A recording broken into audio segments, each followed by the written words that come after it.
এটা কি মুখে বলা যেত না? হ্যাঁ, মুখে বললেই তো হতো। বলতে হচ্ছে বারবার করে। দাঁড়া, এখানে আনছি আমি টাকা।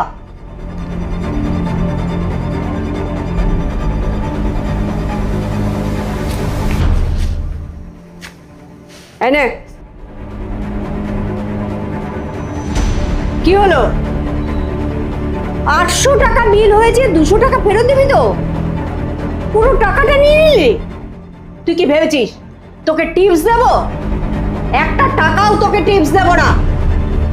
আর ফোন উৎপাত করে গেল, ওনাকে টিপস চাইছে। রে, টাকাটা ফেরত দে। আন্টি উপরে চেঁচামেচি করছে কেন? 200 দে, 200।